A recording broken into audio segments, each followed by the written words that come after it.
menurut saya tidak begitu ya, tapi mengutip. Inilah ilmu tafsir. Menurut Mujahid, Qatadah dan Asadi, ini kalangan tabi'in, dugaan kuat bahwa para tabi'in pun ini belajar dari para sahabat. Tidak mungkin mereka sepakat untuk berbohong, karena mereka orang-orang yang siddiq ya, yang jujur. Maksud kalimat syai'an fariyah adalah sesuatu yang perkara dosanya itu perkara besar, bahkan sampai melanggar hukum Torah gitu Pak Bu. Ya, dalam hal ini kasusnya adalah berzina gitu, berzina. Maka Imam Ibnu Katsir menjelaskan makna dari lafadz ya ukhta Harun, wahai saudari Harun, itu bisa dipahami dengan 3 pendapat ya. Pendapat pertama, ada 3 pendapat nih. Yang pertama mengatakan ya ukhta Harun itu artinya wahai wanita yang ibadahnya mirip Harun gitu. Jadi dinisbahkan kepada Nabi Harun karena sama-sama soleh. Itu makna yang pertama ya. Ali ibn Abu Tolha dan Asadi mengatakan Harun yang dimaksud di sini itu memang Nabi Harun. Itu yaitu saudaranya Musa, dan Maryam adalah keturunan darinya, yaitu dari suku Lewi kan, di Bani Israel. Nah, jadi suku Lewi ini Pak fungsinya adalah dulu ya di dalam tradisi Bani Israel itu sebagai pemimpin acara-acara spiritual gitu. Jadi ustadna, imamna, ulamana, nungurus jakatna itu dari Bani Lewi gitu Pak. Jadi semacam MUI nah gitu Bu. Ya, di Bani Israel satu suku bernama suku Lewi, sukunya Nabi Musa alaihissalam yang mengajarkan Torah kepada mereka, itu keturunannya dilanjutkan tradisinya menjadi MUI na Bani Israel. Namun MUI teh Majelis Ulama Israel gitu Pak. Jadi MUI na. Karena itu keturunannya pun terus berlanjut dan harus kaderisasi ya. Kaderisasi ulama. Nah, maka Bapak dan Ibu, kata Imam Ibnu Katsir, sebetulnya Maryam disebutkan saudari Harun di sini. Ini gaya bahasa Timur Tengah, Pak. Apa maksudnya gaya bahasa Timur Tengah? Sama dengan memanggil seseorang dari Banu Tamim. Kata Imam Ibnu Katsir, misalkan ada orang dari suku Tamim, itu dipanggil dengan ungkapan ya akho Tamim, wahai saudara Tamim. Gitu, Pak. Misalkan Nabi Muhammad dari suku mana? Banu Hashim, ya. Di Quraisynya itu Nabi Muhammad itu Banu Hashim, turunan Hashim. Nabi Muhammad bin Abdullah ya, atau bin Abdullah bin Abdul Muthalib bin Hashim gitu kan, kakek buyutnya Hashim itu. Tapi bisa Nabi disebut ya akho Hashim, hei saudara Hashim. Ini gaya bahasa Timur Tengah gitu Pak Bu. Atau misalkan ada seseorang dari Bani Mudor, disebut ya akho Mudor. Kalau perempuan ya ukhta Mudor, wahai saudara Mudor atau wahai saudari Mudor. Maksudnya bukan saudara kandung, tapi ya turunan Mudor gitu Pak. Kartos tebu, ini gaya bahasa Timur Tengah. Jadi kalau orang Indonesia mungkin tidak paham gitu Pak, karena di Indonesia tidak dipakai gaya bahasa seperti ini.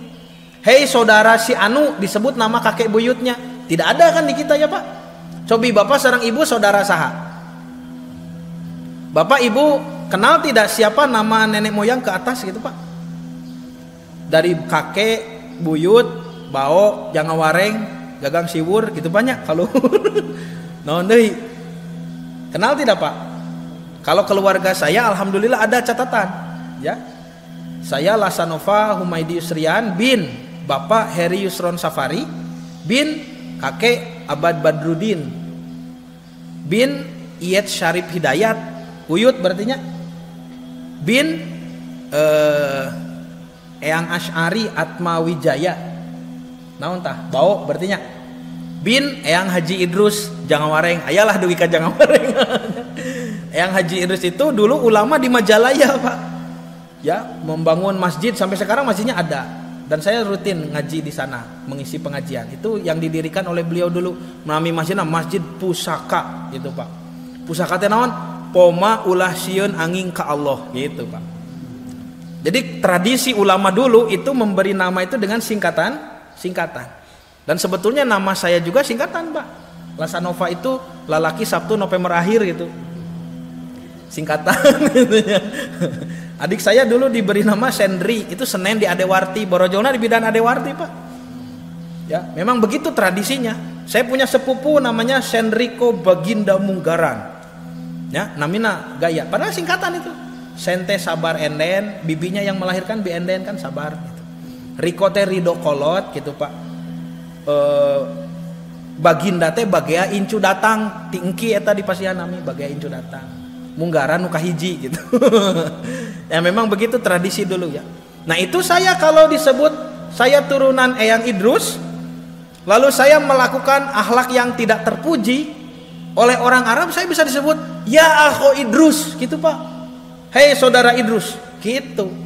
Nah, ari aki maneh sakitu solehna, ari maneh sigah kieu, kan gitu banyak. Gaya bahasanya seperti itu. Ini gaya bahasa Timur Tengah. Nah, sebetulnya kalau misalkan ini kita konfirmasi, kita pahami sebagai gaya bahasa Timur Tengah, berarti di Timur Tengah kan bukan hanya bahasa Arab ya, Pak ya, tapi juga ada bahasa yang lain yang serumpun dengan bahasa Arab. Misalkan bahasa Ibrani atau bahasa Aramaik ya, atau bahasa Amharik. Amharik itu bahasa Ethiopia, Pak, bahasanya Najasyi ya di Habasyah. Nah, berarti harus memiliki gaya bahasa yang sama. Mari kita lihat ini. Ini adalah Injil teks asli bahasa Aram. Maksudnya menggunakan bahasa Aramaik, disebutnya Injil teks Peshitta. Injil teks Peshitta ini kan kita bisa baca kitab Matius pasal 1 ayat 1. Berarti ini Injilnya atau kitab sucinya pendeta tadi ya. Ya, cobi Pak. Sok Bu, bade di aos Bu. Nah, ini kan sigah bahasa Arab punya. Ini saudaranya bahasa Arab. Kalau Ibrani itu juga saudaranya ya. Itu satu rumpun kan. Ibrani itu ditulisnya Abaro, Ibriyah. Kalau bahasa Arab Aroba, Arobiyah nya. Ba sareng ro tukar posisi hungkul, Pak, Bu. Disebutna kan dina ilmu fonologi naon? Fonemik gitunya. Tertukar huruf fonemik apa fonetik? Lupa. Ya fonemik kalau tidak salah, tertukar posisi huruf. Aroba, Abaro, Arobiyah dan Ibriyah. Arab dan Ibrani. Tapi kalau ini Aramaik, Aroma, Aramaik. B-nya jadi mim. Aroba janten aroma. Karena B dan mim satu artikulasi di bibir, satu makhraj. Sigah dulu kota Mekah itu bernama Bakkah. Kesininya jadi Mekah, gitunya. Kita juga sering kalimat-kalimat yang tertukar di bibir. Siga teng baja jadi teng wajah. Nah, B sareng W. W ge sami tina bibir, Pak. W gitunya. Naon deui, Bu? Ya, ini sirobun itu minuman. Jadi sirop gitunya. Siropun. Nah, B jeung P gitu, Pak. Sami ya, di Kuta juga ada. Nah, ini Aram, bahasa Aramaik, satu rumpun dengan bahasa Arab. Disebutkan dalam teks Peshitta, saya tuliskan alfabetnya ya. Ini ayatnya berbunyi ketava diliduteh. Ketava teh naon, Pak? Kitab begitunya. Ketava. Upami bahasa Ibrani mah ketubim, ketuv gitunya. Kataf. Upami bahasa Arab kitabun, kutubun bahasa Arab. Upami bahasa Aram ketava. Gitu-gitu kenehnya. Benten dialek unggul saresna, Pak. Ya. Ketava diliduteh, kitab kelahiran gitu atau silsilah nasab. Diliduteh teh waladat mun bahasa Arab mah nya lahir kelahiran ya. Iso Mesiho Isa al Masih tuh. Breh de Daud putranya Daud. Cobi, Pak, ari Nabi Daud kagungan putra namina Isa al Masih. Cobinya. Apakah Nabi Daud itu punya anak bernama Isa al Masih? Tidak kan? Breh de Abraham putranya Abraham. Apakah Nabi Ibrahim punya anak bernama Isa al-Masih? Tidak. Lalu kenapa disebut anaknya Daud, anaknya Abraham?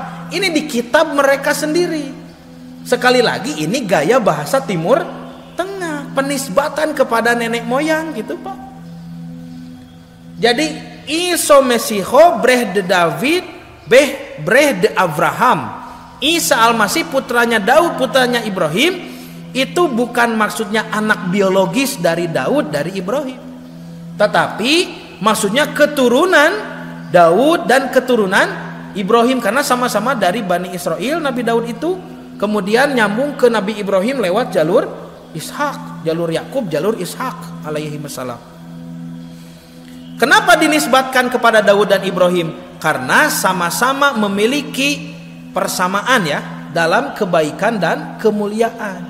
Begitu juga Siti Maryam yang ketika beliau disangka sudah melakukan perbuatan keji, perbuatan munkar, padahal terkenal sebagai perempuan yang solehah, maka Maryam dinisbatan kepada nenek moyangnya yang sama-sama jadi tokoh di Bani Israel, yaitu Nabi Harun. Hei saudari Harun, gitu Pak? Pak, yaitu maksudnya begitu. Ini bahasa Timur Tengah. Cobi Pak, kalau kita tidak paham bahasa Arab, bahasa Ibrani, bahasa Arab, kita paham tidak gaya bahasa seperti ini? Tentu saja sulit dipahami ya. Dan itu yang dialami oleh para pembaca Al-Quran dengan hati yang tidak bersih ya. Bahkan tidak pernah belajar bahasa asli. Nah, itu pendapat pertama. Jadi pendapat pertama mengatakan Harun di sini adalah Nabi Harun, tetapi penisbatannya bukan maksudnya adalah saudari kandung, tetapi saudara keturunan, gitu banyak disamakan penisbatannya karena ada persamaan dalam hal kemuliaan, gitu. Pendapat kedua, ini justru pendapat kedua ini yang paling kuat Pak. Kenapa? Karena di pendapat yang kedua ini Harun yang dimaksud bukan Nabi Harun, tetapi ada Harun yang lain. Bagaimana bisa berpendapat seperti ini? Lihat, menurut pendapat ini Harun yang dimaksud adalah ada satu orang bernama Harun, tokoh di Bani Israel saat itu. Jadi di zaman Maryam ada orang soleh bernama Harun, dan Maryam dinisbahkan kepada orang itu karena sama-sama soleh. Bahkan ada riwayat yang menyebut Harun di sini justru adik kandung Siti Maryam. Jadi Siti Maryam punya adik laki bernama Harun, disebutlah saudari Harun karena Harun itu adalah Harun yang soleh juga. Nah, maka disebut ya ukhta Harun disebabkan Maryam dalam hal ibadah dan kezuhudan sama dengan lelaki soleh itu. Dan pendapat ini diperkuat dengan hadis Nabi gitu. Nah, ini hadis dari Nabi. Ternyata bapak dan ibu sahabat Al-Mughirah bin Syu'bah ya, itu dari dulu sudah mengalami apa yang kita alami sekarang, bahwasanya surat Maryam pernah dipermasalahkan oleh orang Kristen di zaman Nabi. Nah gitu Bu. Jadi kalimat ya ukhta Harun sudah pernah jadi gosip, yaitu di kalangan orang-orang Kristen di Yaman yang disebut negeri Najran ya.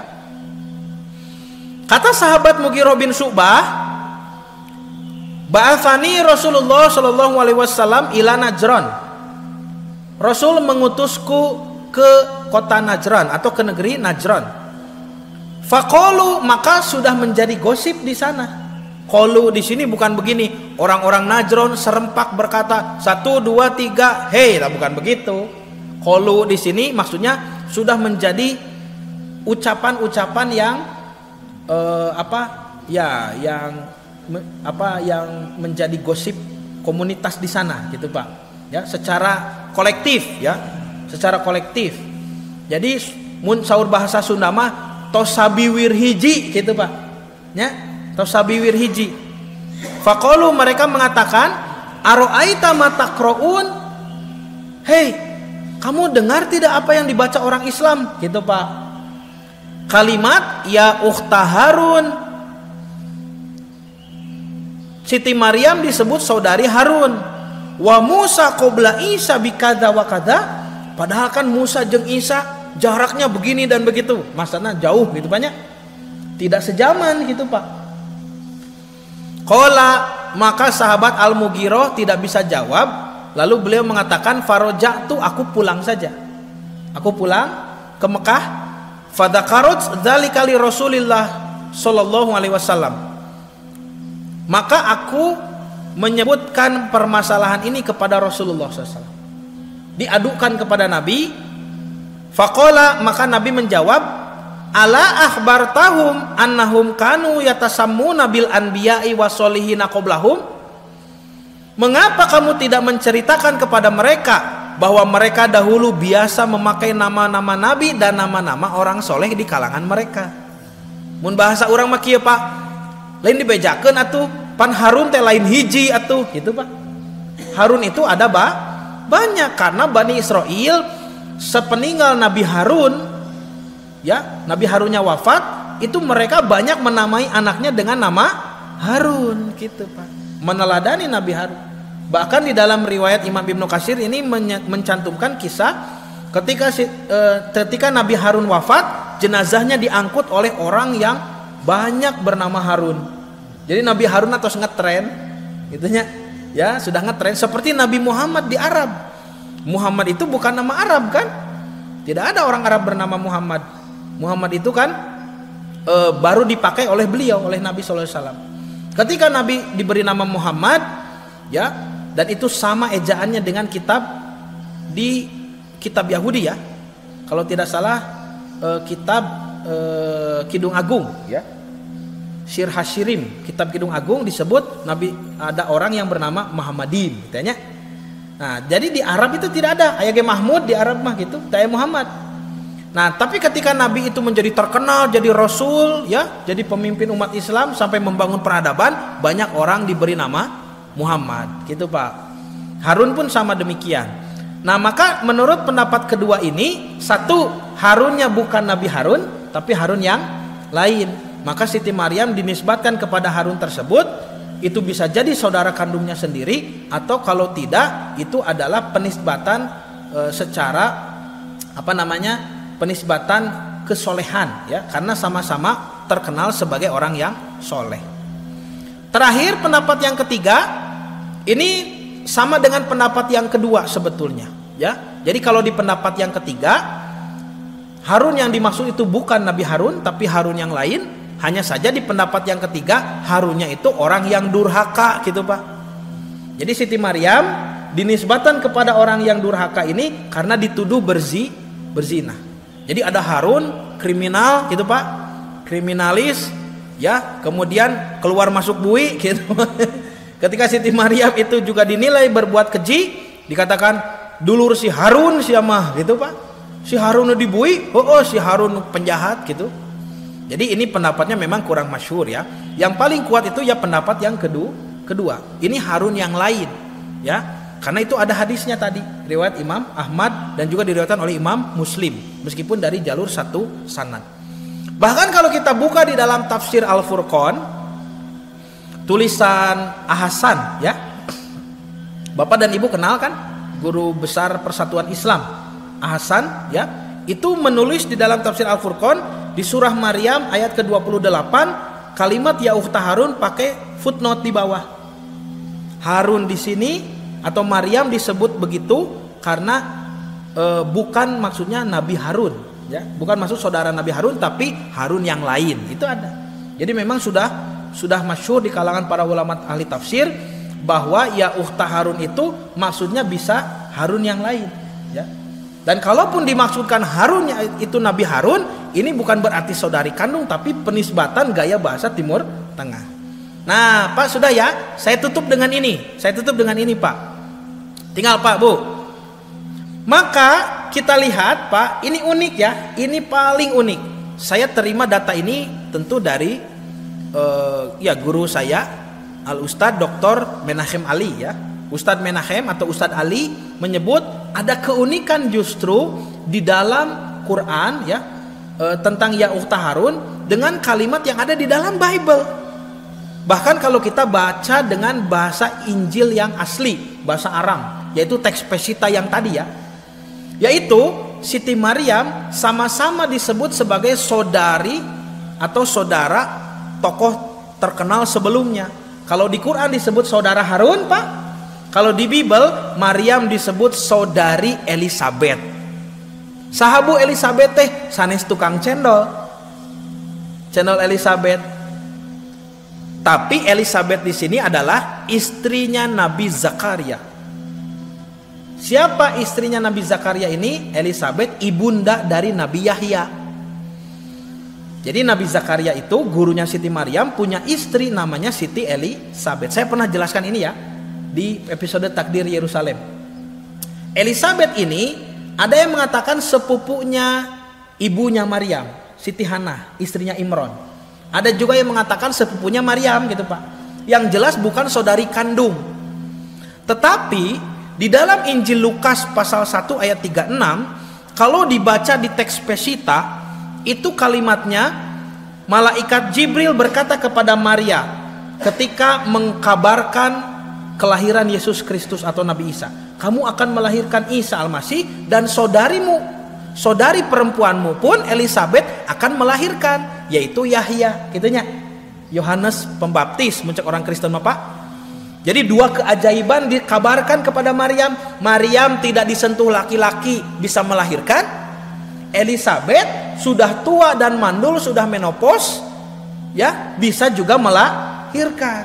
Yang muda tidak ada benih, dari laki-laki bisa melahirkan. Yang tua tidak mungkin meskipun ada benih melahirkan, tapi juga bisa melahirkan. Dua keajaiban sedang diinformasikan kepada Siti Maryam.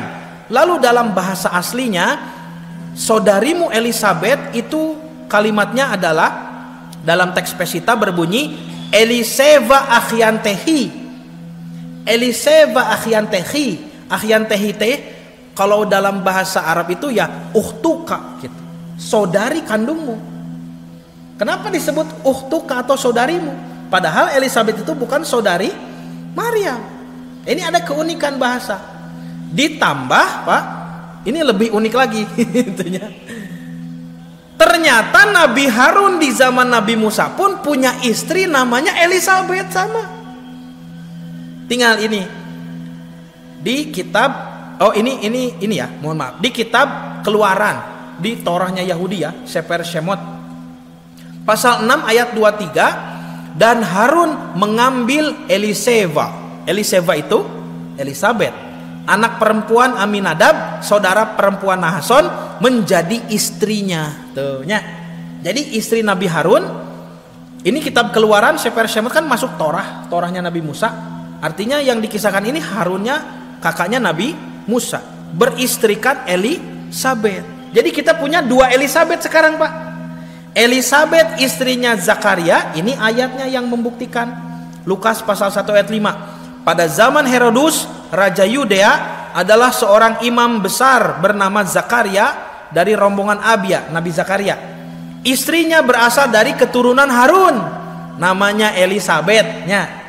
Ini bukti bahwa Nabi Zakaria itu istrinya Elizabeth. Kalau ini bukti bahwa Nabi Harun juga istrinya bernama Elizabeth. Padahal jarak Harun di sini dengan Zakaria sama dengan jarak Harun dengan Maryam kan 1300 tahun, karena Zakaria itu sejaman dengan Siti Maryam. Jadi kalau saya simpulkan seperti ini gambarnya, Pak. Coba Pak, surah Maryam dibandingkan dengan Injil Lukas, Quran dengan Bible, teks Pesita. Lihat yang di bawah dulu ini.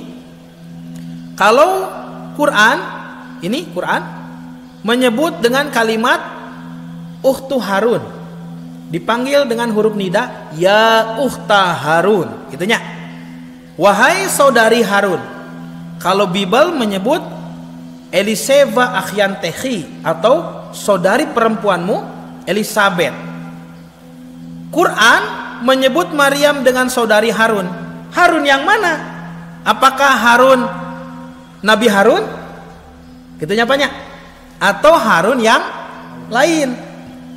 Maryam disebut saudari Elizabeth. Elizabeth yang mana? Elizabeth istrinya Nabi Harun atau Elizabeth yang lain, istrinya Nabi Zakaria? Ini keunikan gaya bahasa kitab suci. Quran menyorot tokoh suami, Bible menyorot tokoh istri. Yang mana kedua-duanya bukan maksudnya Nabi Harun, bukan maksudnya Elizabeth istri Nabi Harun, tapi Harun yang lain. Ada yang mengatakan saudarinya Maryam atau Elizabeth yang lain, yaitu istri Nabi Zakaria, ukhta Harun dan Elizabeth akhyantehi yang dimaksud di sini. Tapi kalaupun mau disebut ini Nabi Harun yang asli, utuh Harun di sini, atau Elizabeth di sini juga Elizabeth istrinya Nabi Harun, itu pun tidak masalah. Karena dalam budaya Timur Tengah ada gaya bahasa penasaban kepada nenek moyang. Bukan maksudnya keturunan biologis atau anak kandung, tetapi dinisbatkan karena ada persamaan dalam kemuliaan. Katosnya Pak Bu, ya ini wayahna gitu Pak nya. Wayahna teh naon? Ya mau tidak mau gitu Pak. Karena ini adalah penodaan ya kepada kitab suci kita, maka kita harus menjawabnya justru dengan ilmiah. Bukan dengan emosi, bukan dengan tindakan-tindakan yang tidak terpuji atau balik menghina, balik mencela misalkan, ya. Tetapi kita menjawabnya dengan ilmiah, dengan ilmu. Dan kalau menjawab dengan ilmu memang tidak mudah. Ya harus mencari data dulu seperti ini. Tetapi ketika kita memiliki hati yang ikhlas, ya, dalam kebaikan, dalam amal soleh, insya Allah pasti Allah Subhanahu Wa Taala akan selalu memberikan kemampuan, gitunya. Itu selalu diiringi, dan itulah gaya belajar kita sebagai seorang Muslim, bahwa pembelajaran itu tidak lepas daripada campur tangan Allah, campur tangan Tuhan. Baik Bapak dan Ibu yang dirahmati Allah, kesimpulannya bahwa Siti Maryam disebut ya ukhta Harun, itu pendapat yang pertama menyebut itu adalah Harun, Nabi Harun, tetapi bukan maksudnya saudari kandung, tetapi gaya bahasa penisbatan yang hanya dikenal dalam bahasa-bahasa Timur Tengah. Karena Nabi Harun dan Siti Maryam dinisbatkan ya karena ada persamaan dalam kesolehan dan kemuliaan. Yang kedua menyebut bahwa ini Harun yang lain dan diperkuat dengan hadis tadi. Maka Siti Maryam pun dinisbatkan kepada Harun yang lain tersebut. Kalau pendapat yang ketiga, Harun yang berakhlak buruk, dan ini kurang masyhur pendapatnya. Ya, jadi sekali lagi ketika menafsirkan penafsiran ya ukhta Harun itu tidak bisa kita seenaknya ya mencampurkan dengan logika kita yang bisa jadi tidak paham kepada bahasa yang digunakan dalam kitab suci. Ya, justru kalau kita paham, kita tidak akan melakukan kritikan seperti itu. Apakah kita bisa melakukan kritikan yang sama kepada Bible? Ini Bible ngaco. Masa Nabi Isa disebut anak Nabi Daud? Masa disebut anak Nabi Ibrahim? Bisa tidak kita melakukan hal seperti itu? Bisa saja kan? Tetapi kenapa kita tidak melakukan penyerangan yang sama dengan gaya bahasa yang sama? Karena kita paham bahasa Timur Tengah. Itu yang membedakan kita dengan para pendeta yang mengaku gitunya sebagai mantan muslim tadi gitu. Sekian ya, mudah-mudahan data ini menjadi hal yang bermanfaat ya, khususnya bagi saya sendiri, dan menjadikan motivasi lebih tinggi beribadah ya, dalam beribadah dan mencari ilmu ya. Insya Allah mudah-mudahan kita dipertemukan lagi di bulan depan dalam kondisi yang sehat wal afiat. Ditutup dengan Rabbana atina fid dunya hasanah wa fil akhirati hasanah wa qina adzabannar. Aqulu qauli hadza wa astaghfirullah li wa lakum. Wassalamu alaikum warahmatullahi wabarakatuh.